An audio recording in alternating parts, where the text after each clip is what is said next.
Também farão uma arca de madeira de acácia. O seu comprimento será de 2 côvados e meio, e a sua largura de 1 côvado e meio, e de 1 côvado e meio a sua altura.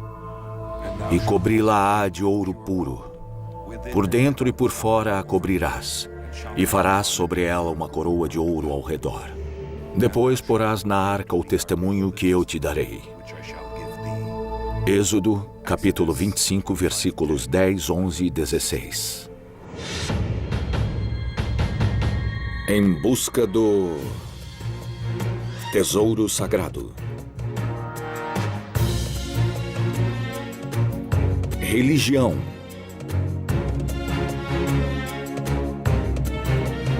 Ciência. Tradição.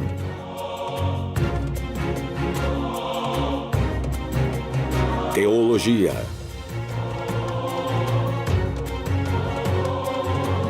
Em busca do tesouro sagrado.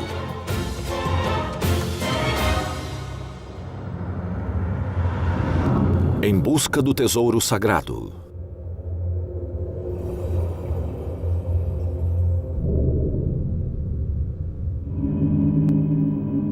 De todos os objetos descritos na Bíblia, nada empolga mais quem gosta de histórias fantasiosas do que a Arca da Aliança, o baú revestido de ouro que guarda as tábuas da lei. O que era a Arca da Aliança? A Arca da Aliança era um baú de madeira, recoberto todo de ouro, que foi fabricado no Sinai durante o êxodo dos judeus para guardar as tábuas da lei. Le mot en hébreu, c'est Aaron.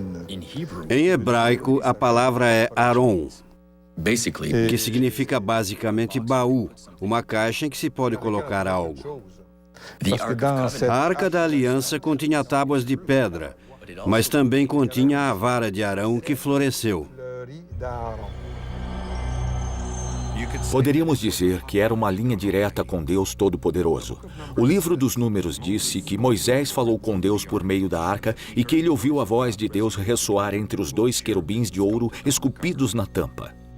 O profeta Samuel, muito antes da construção do templo, estava dormindo. Ele era o assistente do sumo sacerdote Eli e dormia como os outros assistentes na parte do tabernáculo onde estava a arca sagrada.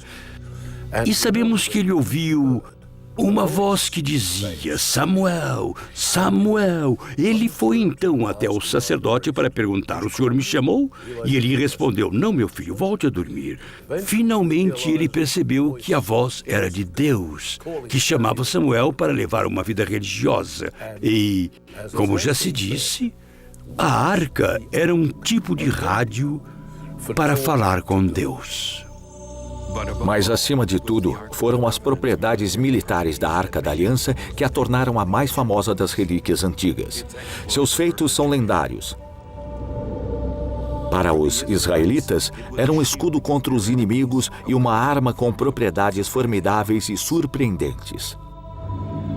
Será que há alguma verdade por trás desse baú lendário?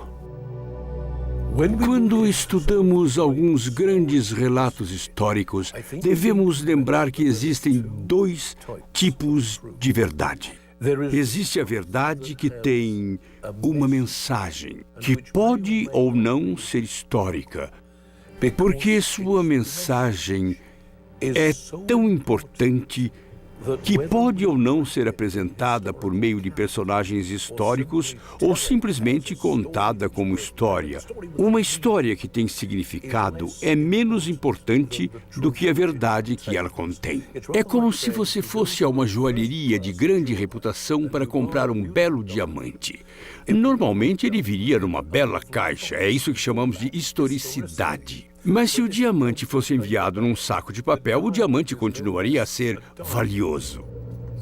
Onde minha busca por esse objeto mítico me levará? Muito bem, vamos lá. No capítulo 24 do livro do Êxodo, Moisés sobe ao topo do Monte Sinai, no deserto do Sinai. No Monte Sinai, Deus dá a Moisés instruções para construir a arca. A Bíblia nos dá uma descrição da Arca da Aliança. Ela descreve o modo de construir e também as medidas com que deve ser construída. 2,5 côvados de comprimento por 1,5 côvado de largura e 1,5 côvado de altura. Foi assim.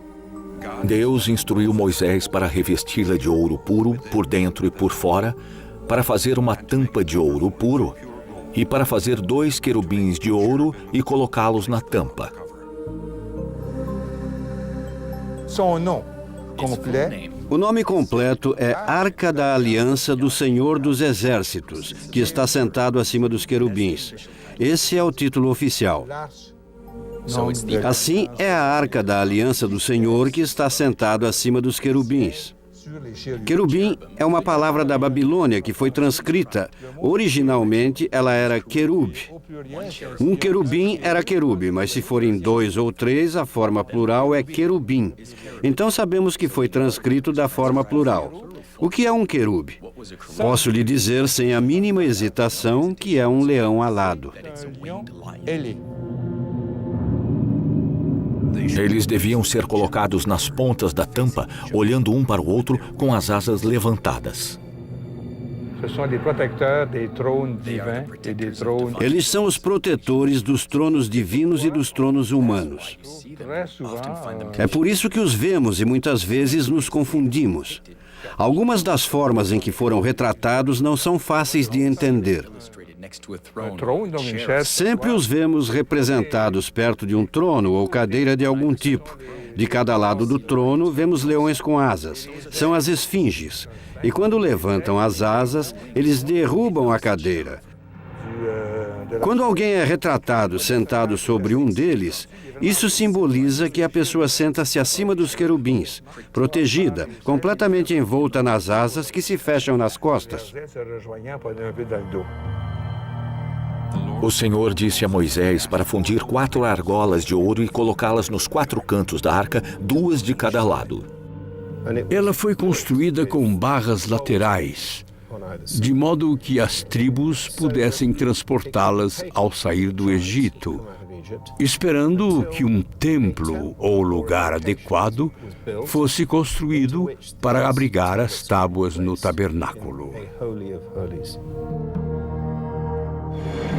A arca se tornou um dos principais elementos do Pentateuco, os primeiros 5 livros do Velho Testamento.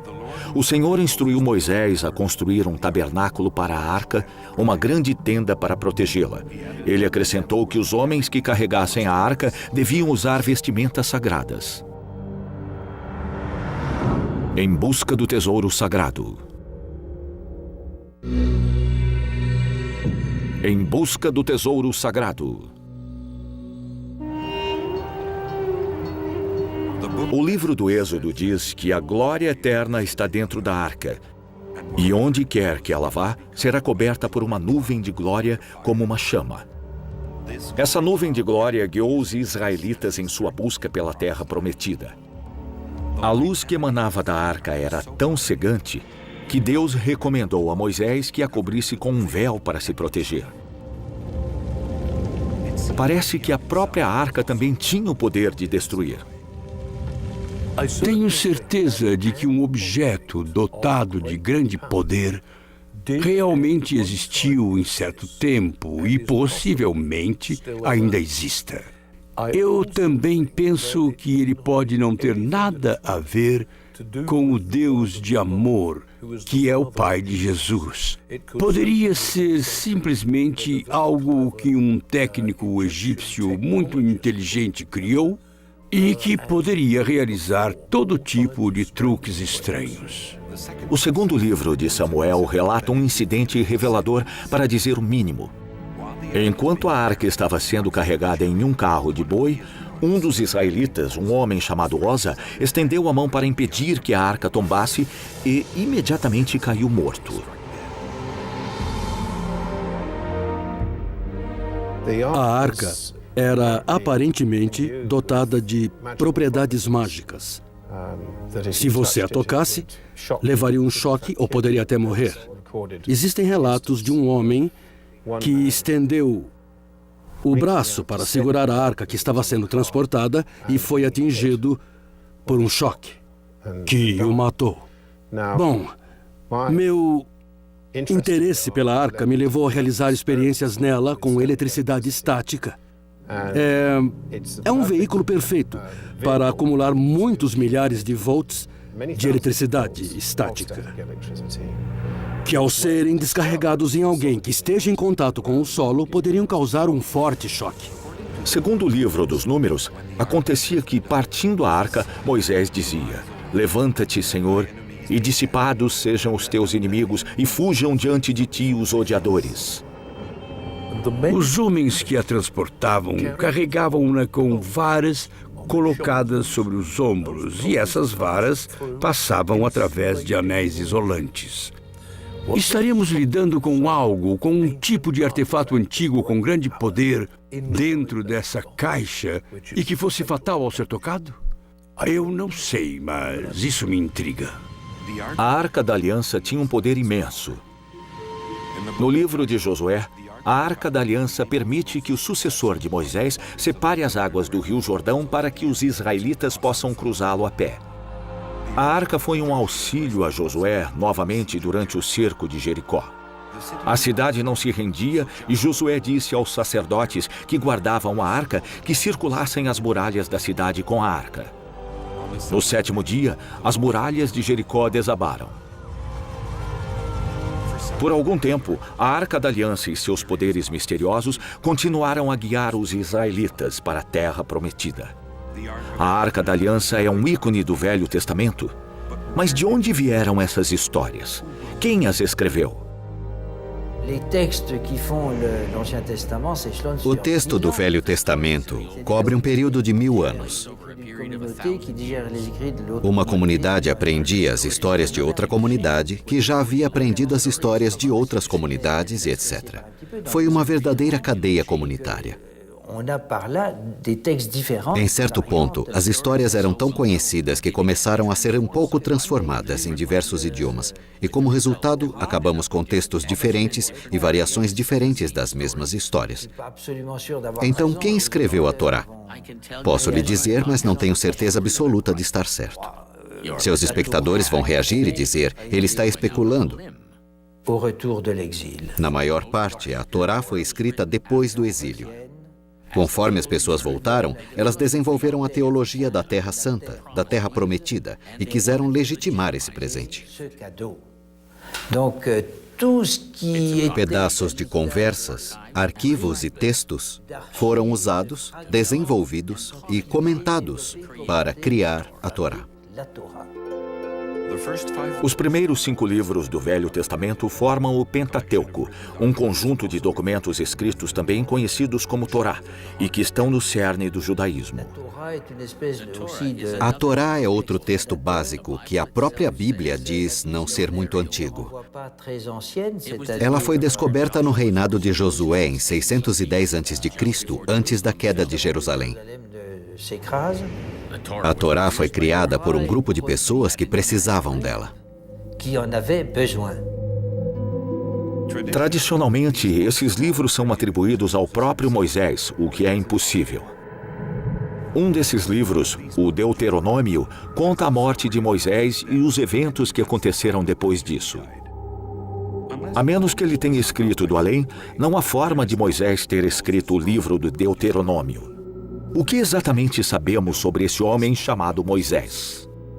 Como um historiador honesto, não posso afirmar que poderia provar que Moisés realmente existiu, nem que houve um êxodo, do mesmo modo que posso provar que soldados corajosos canadenses, australianos e britânicos derrotaram Hitler. Nós sabemos que isso aconteceu porque está documentado. E existem muitas pessoas ainda vivas hoje em dia que viveram esses combates. Não temos esse tipo de provas históricas no que se refere a Moisés.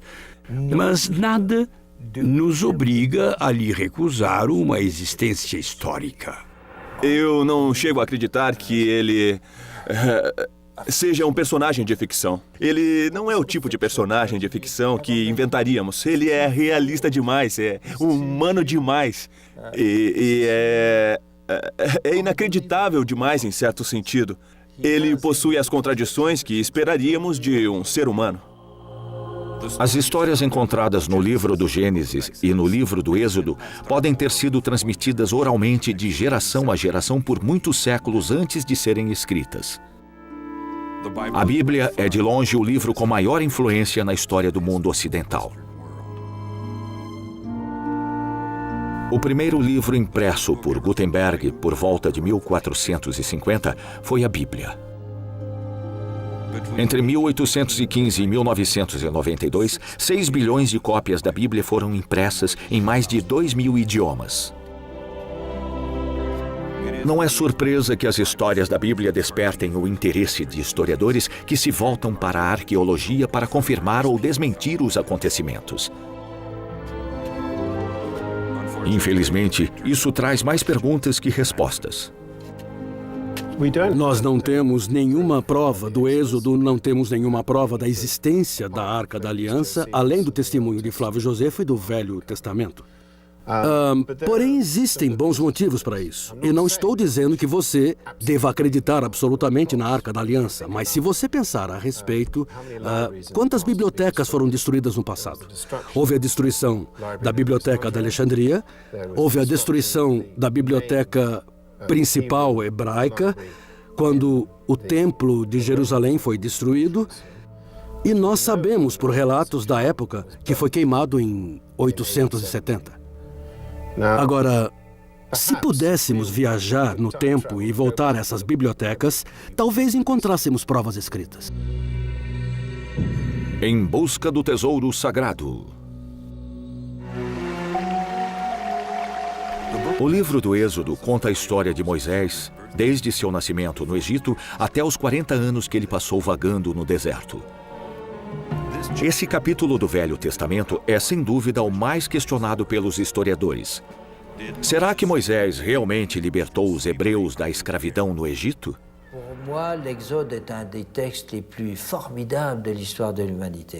Na minha opinião, o Êxodo é uma das histórias mais desafiadoras do passado da humanidade. Por quê? Não por causa dos judeus, pois atualmente a Páscoa, para os judeus, é mais uma celebração de seu êxodo do Egito, da sua libertação e da formação de um povo. O texto é importante, porque é o documento básico para a libertação dos homens, de todos os homens, de todos os povos oprimidos, de todos os escravos. É isso que o torna mais interessante. Se examinarmos a história, é difícil. Pegamos uma ponta da linha, puxamos a linha e ela quebra. Então, quando olhamos essa história, o que os escravos judeus construíram no Egito? Historicamente, é difícil acreditar que eles construíram as pirâmides. Não creio que os judeus fossem construtores. As construções são antigas demais. Precisamos ler as histórias pós-exílio. Sabemos que os escravizadores do Egito foram os ptolemaicos, os cidadãos gregos do Egito que buscavam escravos por toda parte, especialmente na Judéia, onde encontraram judeus que estavam completamente desorganizados na época. No século XV ou VI a.C., talvez mesmo depois. Desculpe, quis dizer século III ou IV. Os magnatas gregos no Egito queriam construir Alexandria e tinham escravos para isso. E então os judeus, os escravos libertados, criaram a comunidade judia mais famosa no mundo, nas sombras da biblioteca. Era uma sociedade altamente intelectual. E, por sorte, eles produziram a Bíblia grega, a Bíblia dos 70, que é considerada a Bíblia das Bíblias. Será que Moisés realmente abriu o Mar Vermelho? Esse período, chamado de 19ª dinastia, é bem conhecido pelos historiadores que se especializam no Egito Antigo. Escavações arqueológicas revelaram vestígios consideráveis, mas não há menção a Moisés ou da fuga de milhares de judeus pelo Mar Vermelho.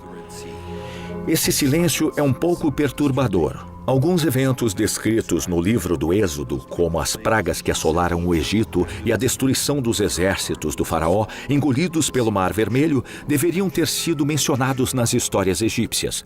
Uma das perguntas que passam pela minha cabeça é por que Tendo concordado que Moisés pudesse levar seu povo para a liberdade, o faraó de repente mudou de ideia e enviou os melhores soldados egípcios para persegui-los e levá-los de volta.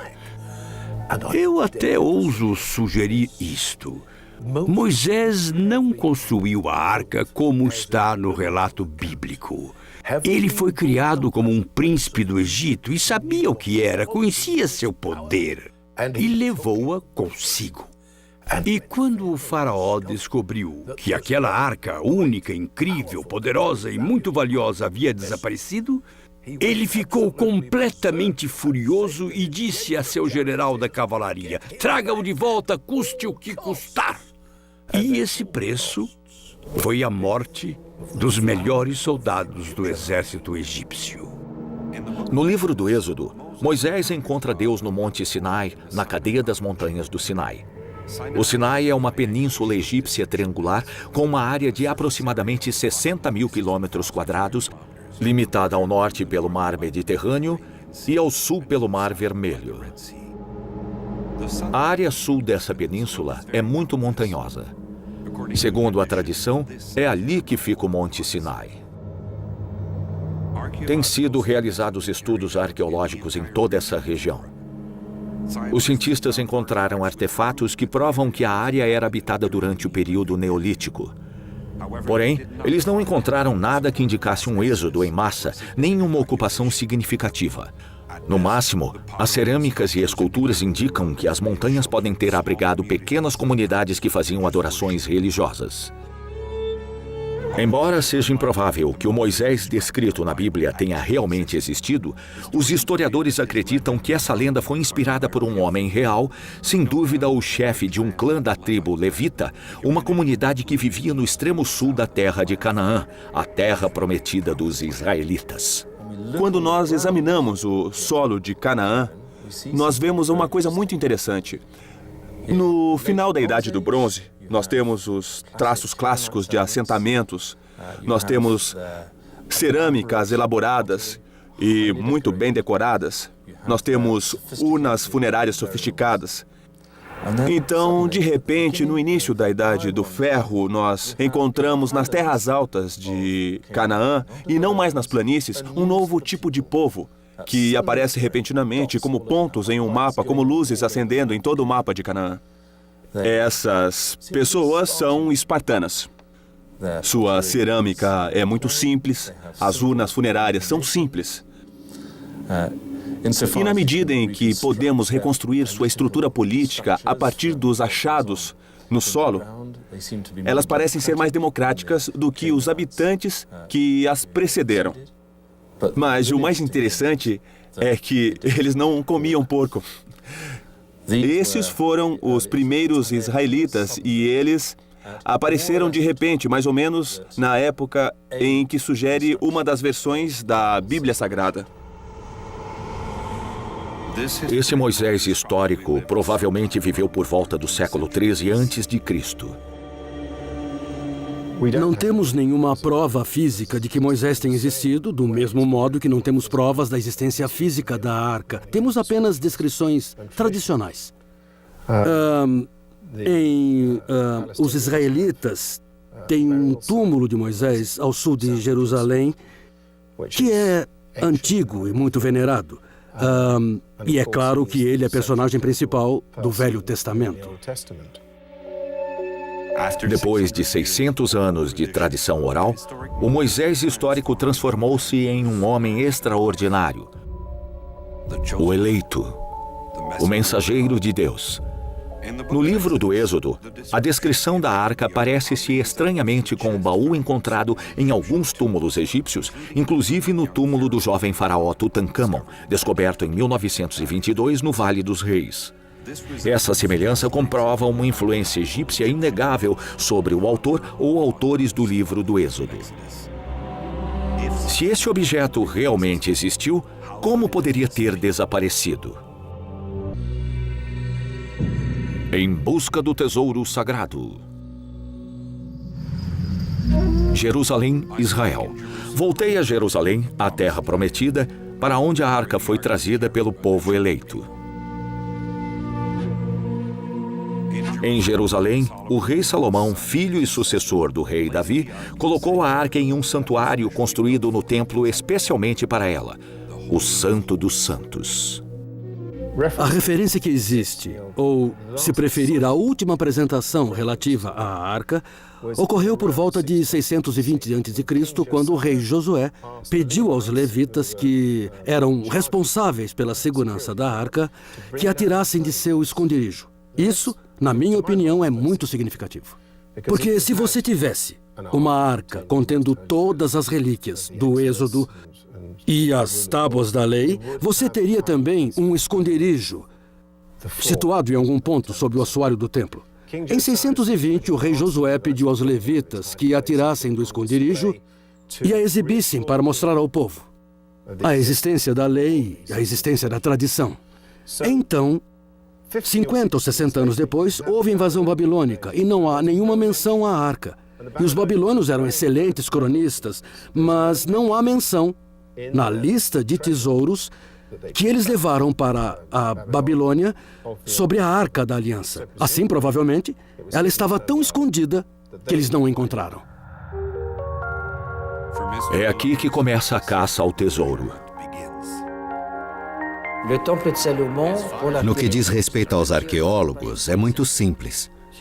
Nem mesmo uma pedra do Templo de Salomão foi encontrada. Ele está enterrado embaixo do piso. Se fôssemos remover parte do piso, isso provocaria mais agitação do que se pode imaginar. Então o Templo de Salomão não pode ser escavado. O Templo de Herodes poderia ser um bom candidato, mas se estiver localizado no mesmo ponto, não encontramos nenhum traço dele, e não há pesquisas arqueológicas. Por enquanto, esse é um elemento estritamente histórico. Existem textos e descrições escritas, desenhos, há pessoas que tentaram reconstruir o templo, mas não sabemos muito sobre o templo original. É difícil duvidar da existência do templo, pois tanto se falou dele. E mesmo para os cristãos, Jesus disse: "O templo será destruído e eu sou o templo." Se acreditarmos que Jesus estava falando a verdade, então ele deve ter visto o templo. Se você andar ao redor de Jerusalém, deve admirar a forte muralha ao redor da cidade. É uma estrutura poderosa. Ela não foi construída por causa de uma sauna ou de um estádio. Foi um grande templo. Bom, devo dizer, uma enorme muralha ao redor do templo de Herodes, que agora se acredita ter sido inspirado pelos romanos. O motivo pelo qual Nabucodonosor não pegou a arca é porque quando ele chegou ao Templo de Salomão, ela não estava mais lá. Então, o que aconteceu com a arca depois da sua última apresentação documentada no Santo dos Santos em Jerusalém? Ninguém sabe e existem muitas hipóteses. Existem várias teorias sobre o que houve com a arca. Segundo uma dessas teorias, a arca está agora em uma caverna perto do Monte Sinai. Supostamente, antes das invasões babilônias, o profeta Jeremias levou a arca para uma caverna perto do ponto em que Moisés viu a sarça ardente e ela ainda está lá. Depois do templo ser saqueado por ondas de invasores, ela poderia ter sido levada pelos assírios, ela poderia ter sido levada pelos babilônios, ela bem poderia ter sido oculta por um dos sacerdotes ou profetas em alguma caverna segura nas montanhas. Ela poderia ter sido oculta pelos Qumran, onde os pergaminhos misteriosos foram achados. Ela poderia ter sido levada para a Etiópia, e isso implica um romance entre o rei Salomão e a rainha de Sabá.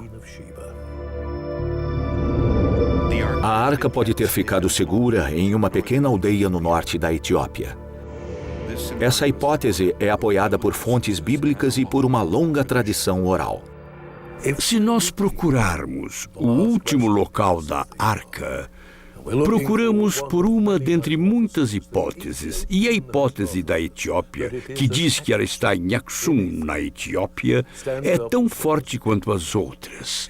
Os próprios historiadores etíopes rastreiam os eventos até um de seus melhores governantes antigos, um homem chamado Menelik, cujo nome é traduzido como Filho do Homem Sábio.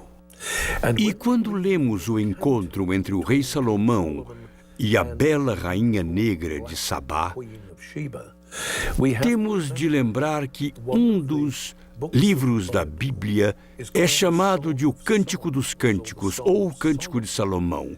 E ele é um belo texto, muito erótico, um poema de amor que fala de uma bela mulher negra. E supomos que o próprio rei Salomão escreveu o poema.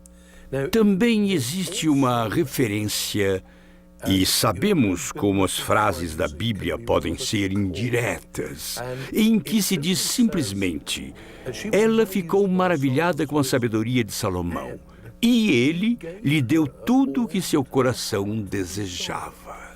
Isso pode ser uma frase simples para dizer que ele a engravidou. Então, de volta a Sabá, a bela rainha negra está esperando o filho de Salomão, a quem dá a luz, e quando ele chega à idade adulta, ela lhe conta quem seu pai realmente é e diz: sei que será bem recebido, você quer conhecê-lo? Existem relatos no folclore e na história da Etiópia sobre como Menelik viajou. Foi saudado por Salomão com reconhecimento, muito orgulho e prazer.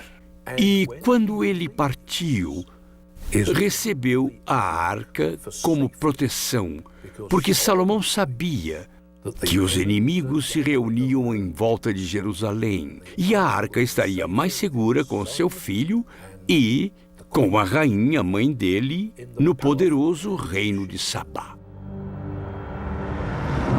Em busca do tesouro sagrado.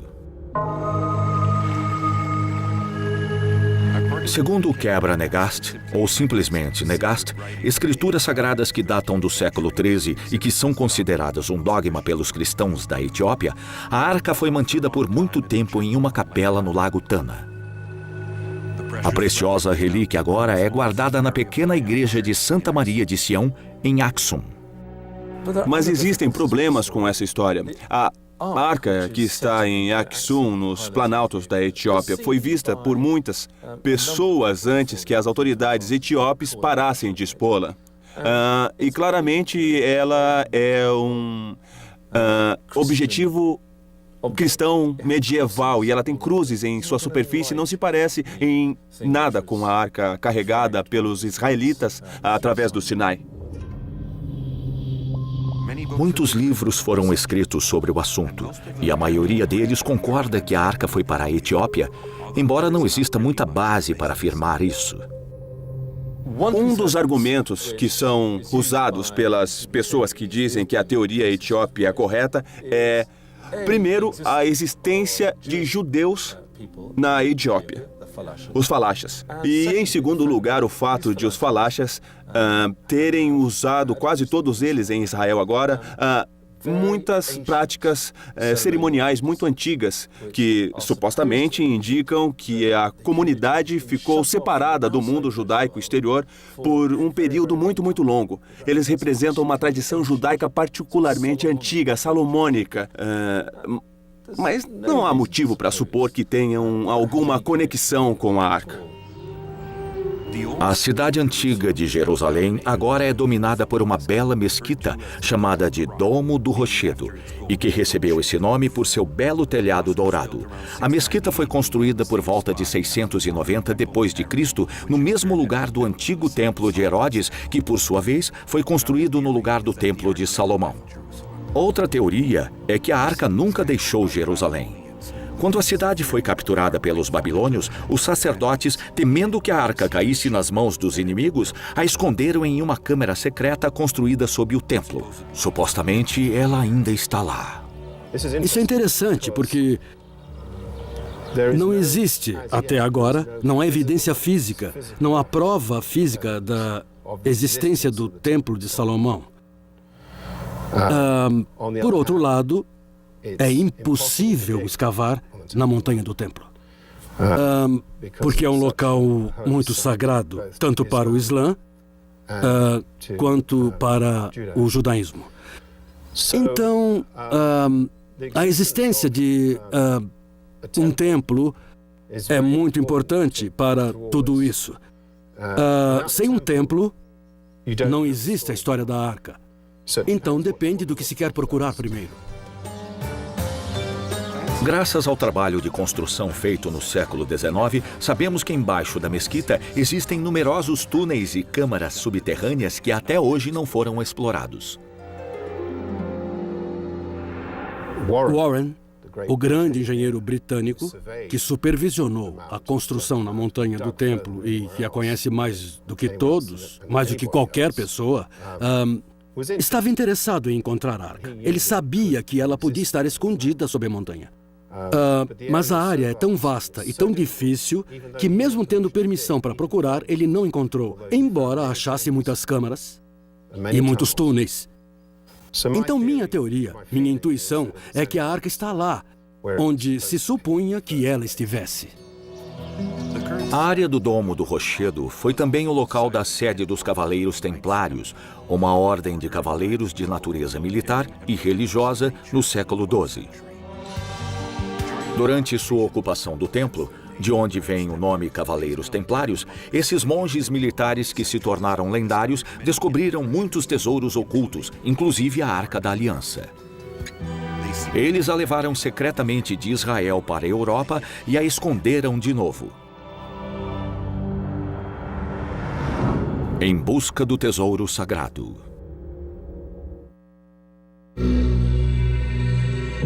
Em busca do tesouro sagrado.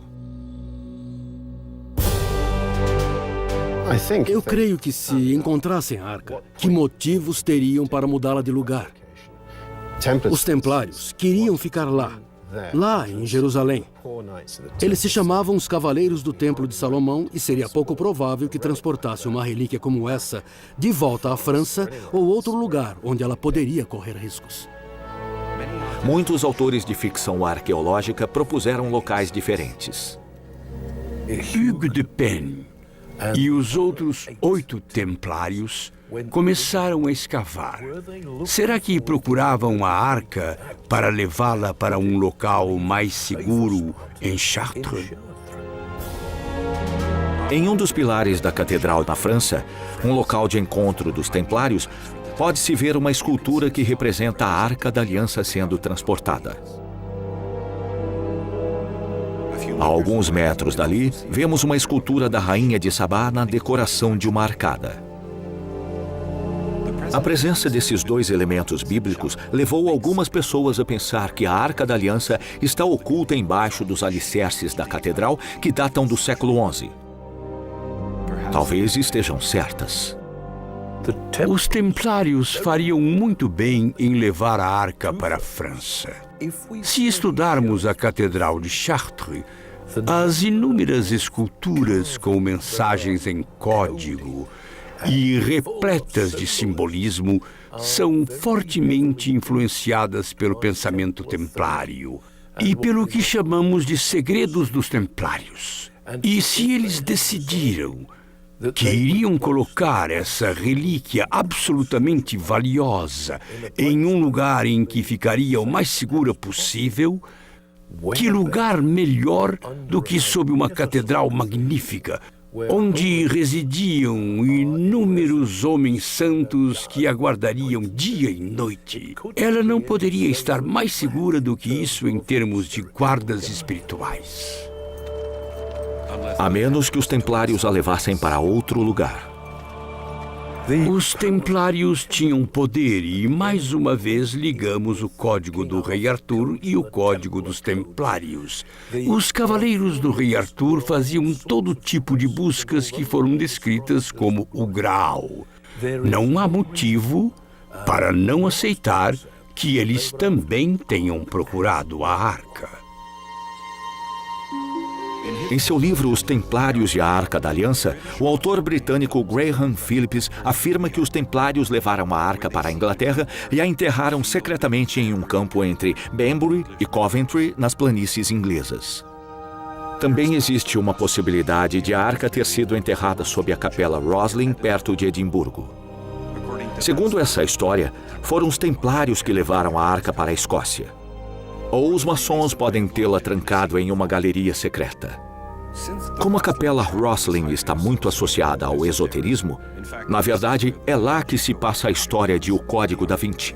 A arca estaria em casa. Por que não? E a lista continua. Eu acho que se a arca realmente sobreviveu à conquista babilônica, então é provável que ela ainda exista em algum ponto de Jerusalém. Durante a Guerra dos 6 Dias, em 1967, os israelenses invadiram Jerusalém Leste de novo na Muralha Oeste e algumas investigações não autorizadas foram realizadas sobre a montanha do templo. Os rabinos que supervisionavam essas escavações diziam que, usando os textos rabínicos, eles sabiam exatamente onde a arca seria encontrada. E disseram que chegaram a poucos metros do lugar em que a arca estava antes de serem parados. Em busca do tesouro sagrado. Em busca do tesouro sagrado.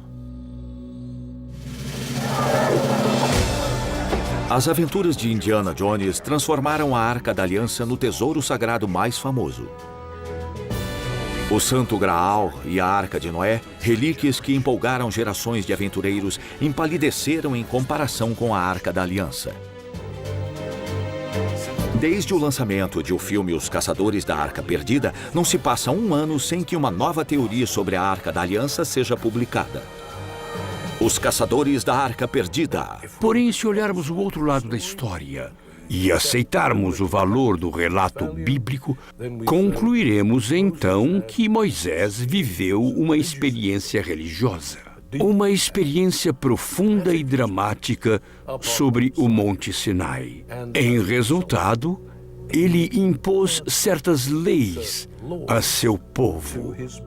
E essas leis, inscritas em tábuas de pedra, foram guardadas com toda segurança no interior dessa arca misteriosa. Então, sem nos voltarmos para essas histórias fictícias e totalmente românticas como Os Caçadores da Arca Perdida e outros filmes, o que observamos é que parece mesmo que o próprio objeto tinha um poder muito grande. E será então que existia algum tipo de artefato antigo de grande poder dentro dessa arca? Os historiadores, pelo menos a maioria, duvida que a arca exista realmente. Para eles, não devemos interpretar literalmente a descrição da arca, nem procurar um objeto físico. Devemos vê-la como um símbolo que representa a presença de Deus entre os judeus.